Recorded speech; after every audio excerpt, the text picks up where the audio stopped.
Eto, nagsalita na si Auntie Claire tungkol doon sa nag-viral na karaan na video, in-screenshot ng mga netizens na kung saan ang tagiliran nung sa gilid po ni Pangulong Bongbong Marcos ay merong bumukol. May mga nagtanong kung colostomy bag ba daw yan. Ano nga ba yung bumukol na yun? Kasi kitang-kita talaga siya sa isang live video ng isang event. Tapos, in-screenshot, maraming nag-post, maraming nag-share, maraming mga katanungan, may mga haka-haka na kung ano ba talaga yan.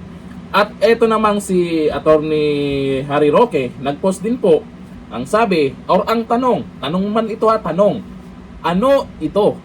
Colostomy bag? Asking. Pakisagot, Auntie Claire. Malinaw na isa din siya sa nagtatanong lang, Auntie Claire. Di ba matalino yan si Auntie Claire? Alam naman siguro niya ang kaibahan ng nagtatanong kung ano yon or nagpapakalat ng fake news. O ito sa post po ng Marikina Times, walang katotohanan ang kumakalat na balitang may colon cancer si Pangulong Ferdinand Marcos Jr.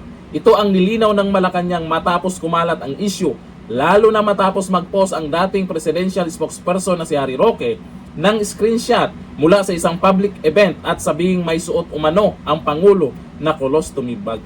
Tanong po yun, Auntie Claire. At kami din po at ang karamihan nagtatanong kung ano yon. Kung colostomy bag ba yon or hindi. Pakisagot daw yon, Auntie Claire. Bakit parang iba yung paliwanag mo dito? Tuloy nga natin. Ayon kay Palace Press Officer Claire Castro, malinaw na fake news ang aligasyon at hindi dapat agad paniwalaan ang impormasyon mula kay Roque na tinawag niyang fake news peddler.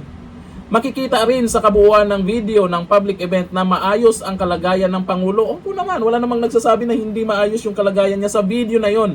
Marami kasing nakakita, nakapansin na may bumukol sa tagiliran, in-screenshot, pinost at may mga nagtatanong at karapatan po yun ng taong bayan kahit sino man ang magtanong. Kahit si Attorney Harry Roque, karapatan niyang magtanong.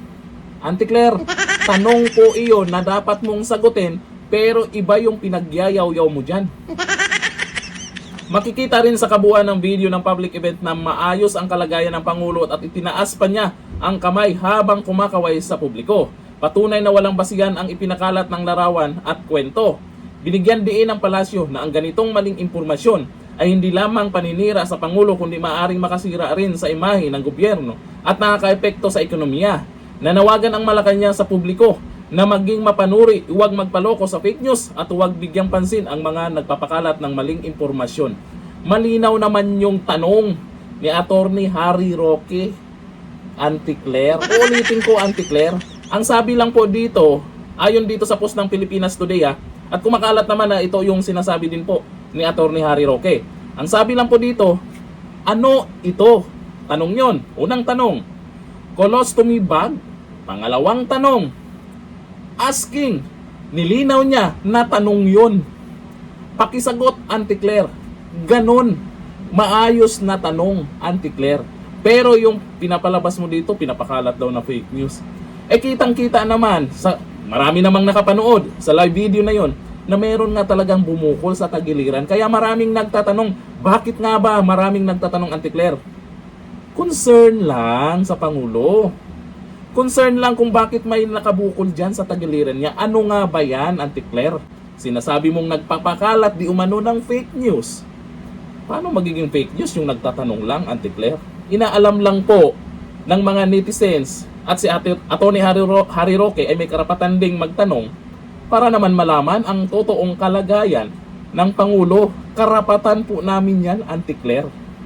Karapatan ng mga Pilipino yan na magtanong kung ano ang totoong kalagayan ng Pangulo.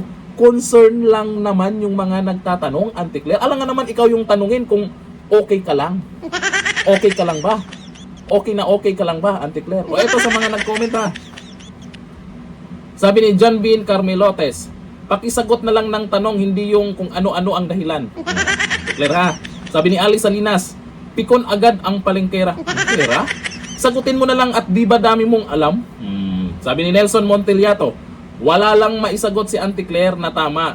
Ikaw ata ang leader na nagsabi ng kwak-kwak. Parang kanta yun Di ba?